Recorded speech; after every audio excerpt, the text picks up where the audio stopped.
friends. I'm back again with another Read Aloud, another favorite story. This one is also a fiction book. Do you remember last week what I told you fiction meant?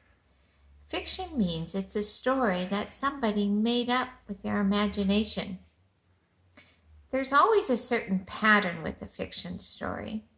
Remember I told you it usually starts with some kind of a problem? And then all through the story, the characters are trying to solve the problem. And at the end, we find out how the problem was solved. We find out the resolution. Today I have a story for you that I want you to be thinking, can I figure out what the problem in the story is? And at the end, can you figure out how it was solved? Here we go.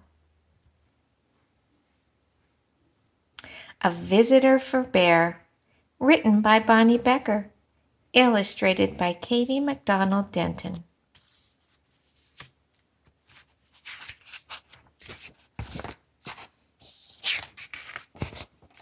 A Visitor for Bear.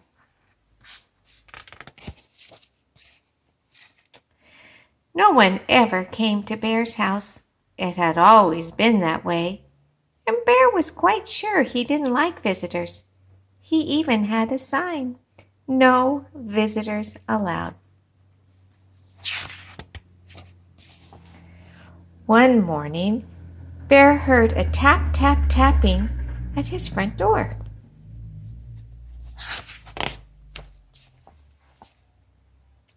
When he opened the door, there was a mouse, small and gray and bright-eyed. "No visitors allowed," Bear said, pointing to the sign. "Go away." He closed the door and went back to the business of making his breakfast. He set out 1 cup and 1 spoon, but when he opened the cupboard to get 1 bowl,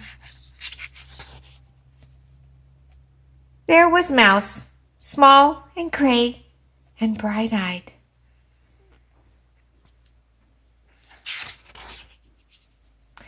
"I told you to leave," cried Bear. "Perhaps we could have just a spot of tea," said the Mouse. "Out," commanded Bear. "Oh, sorry," said the Mouse. "I'll be going now." Bear showed him to the door and shut it firmly. Then he went back to the business of making his breakfast. But when he opened the bread drawer for 1 slice of bread, there was the Mouse, small and gray and bright-eyed.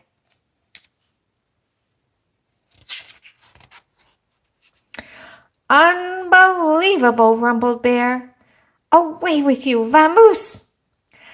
"I do like a bit of cheese," said the Mouse. Bear pointed a rigid claw toward the door. "Yes, then, here I go," said the Mouse. "Farewell." And the Mouse whisked out the door. This time Bear shut the door very firmly and locked it tight. He locked the windows, too, for good measure.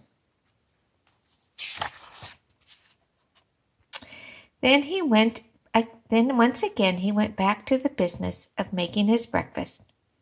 But when he opened the fridge to get 1 egg, there was the Mouse, small and gray and bright-eyed, of course. "Be gone!" roared the Bear.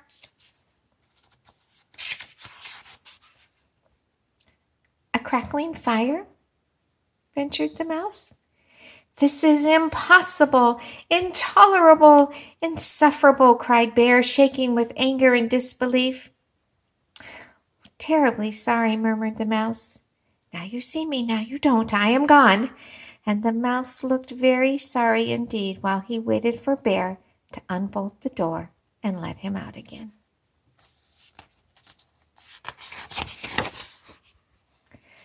This time, before he went back to the business of making his breakfast, Bear shut the door very, very firmly, locked it, boarded the window shut,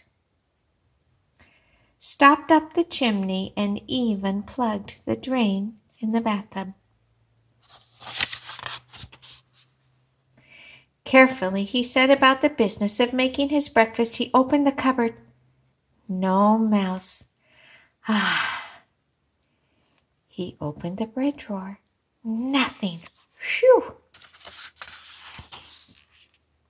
He opened the fridge. Mouse free. Yes, indeed. He lifted the lid to the tea kettle. There was the mouse, small and gray and, well, you know the rest. Bear fell to the floor and wept. I give up, he blubbered. You win. I am undone. So sorry, said the mouse, but perhaps if I could have just a bit of cheese and a cup of tea, and do you think we could unstopper the chimney and have a nice fire? Bear blew his nose with a loud honk. But then you must go, he sniffled. No visitors allowed. You have my word, said the mouse.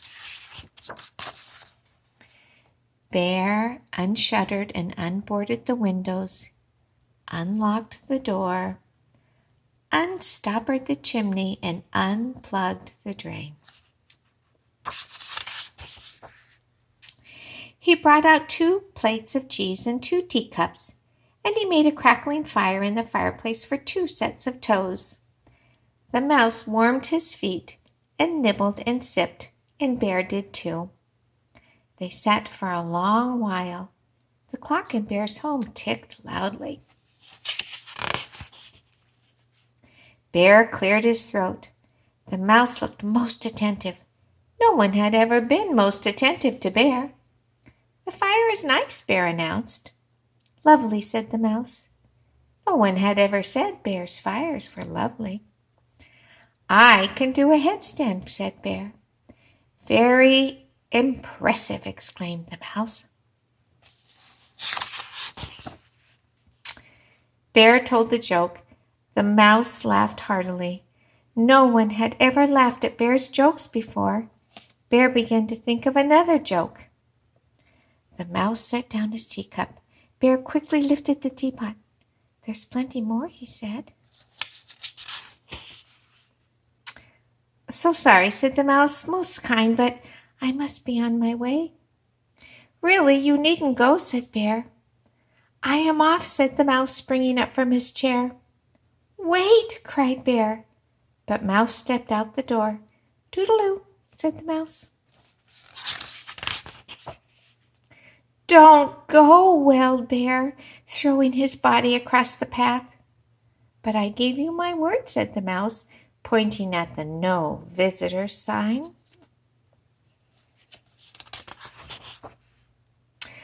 Oh, that, cried Bear, pulling down the sign and tearing it up. That's for salesmen, not for friends. Not for friends? Asked Mouse, small and gray and bright-eyed. Bear nodded. The mouse's bright eyes glowed brighter. Bear smiled. Do you like 1 lump or 2? Said Bear most politely. I like 2, said the mouse, and Bear agreed. So did you like the story? Did you figure out the problem? That's right. Bear didn't want a friend and Mouse wouldn't go away. Did you figure out how the author solved the problem?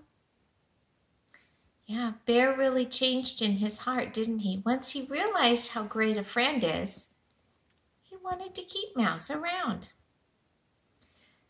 That's how I am too. I like to have my friends around.